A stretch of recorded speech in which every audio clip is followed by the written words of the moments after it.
Time is our greatest enemy.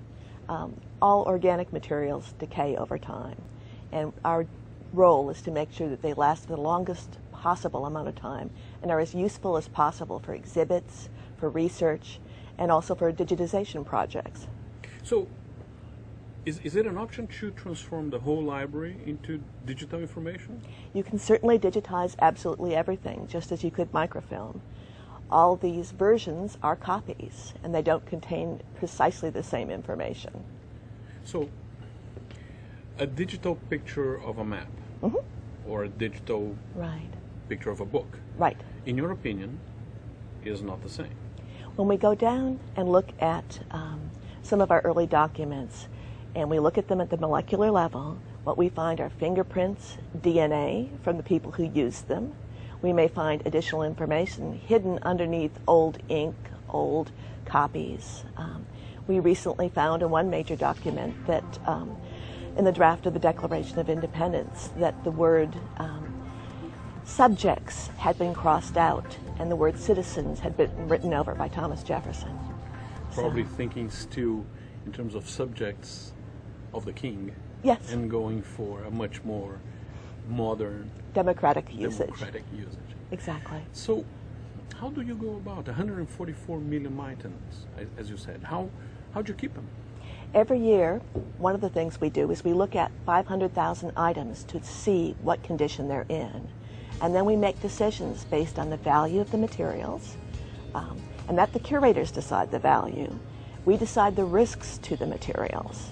How long are they likely to last based on how they're stored and how they've been handled and what they're made out of, and the uses of the materials, which could be an exhibit, it could be a scanning project, it could be a special researcher. So based on value, use, and risk, we make decisions on what we will treat here in the library. We develop treatment protocols that we follow over time, but our 50 conservators here are expert. They are the experts in their field. They train other conservators over time. And they have, in many cases, 40 or 30 years of experience. And they know the topic very, very thoroughly and know precisely what to do for an individual item. They'll test it to see what it's made out of. They'll study it in depth, look at it under microscopes, and then figure out a treatment protocol, just as a surgeon would.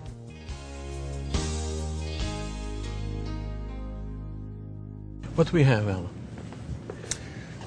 What I have here today are 2 volumes of the Mata-Haran, which are Talmudic principles.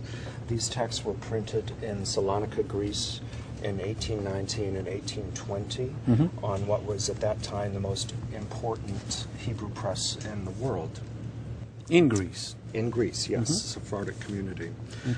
These texts, when they came to us at the Library of Congress, they were extremely damaged by insects, as you can see from this. Was the cover? This was the cover, yes, of Volume 1. And this comes from inside the cover. But they show you exactly how much damage was done by silverfish. And the insects damaged the book throughout the entire text block. The pages are called the text block. And they ate through every page at some point. Yes, you can see here where the original areas of loss were.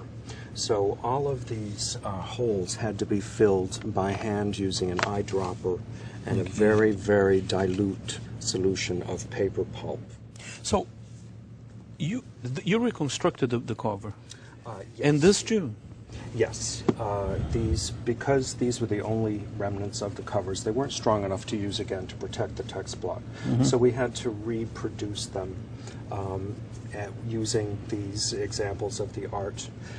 We carved linoleum and used an acrylic paste paint to stamp the impression and get the same design. We know here from the fragments left that this was calfskin that was used to bind it, so we bound the spine same way. Calfskin, yes.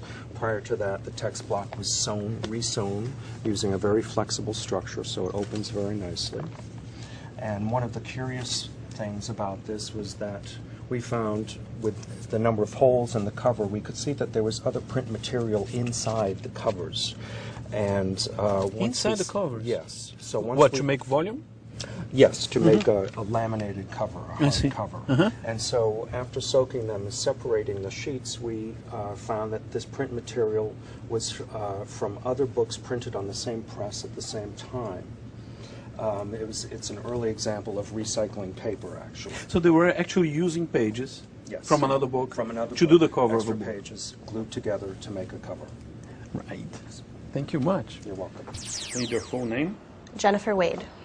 And Dr. Jennifer Dr. Jennifer Wade, yes. What's your specialty? It's actually geology. My PhD is in volcanoes and the chemistry of volcanoes, but now I do this. So inorganic, basically pigments and inks that have used to be minerals, that are made from minerals, and also photographic materials. So that's what I do. What do you have here? This is a scanning electron microscope, and it's actually an environmental. So this is a microscope, actually. Right. So it just uses it uses electrons instead of light to make pictures, basically. Right. And you put stuff in here, whatever it is. Whatever it is. Close up the chamber like this, and then an electron beam comes down like this. It excites the electrons in whatever we're looking at, and then it generates an image. And it's basically, the image that we get is black and white. Oh, so this is the inside of it. This is the inside of it, right. So the beam comes down here, it bounces off whatever we have inside, and then the electrons come up here, and they make a picture here. Like, what is this? So this is actually paper with filler. So these are paper fibers.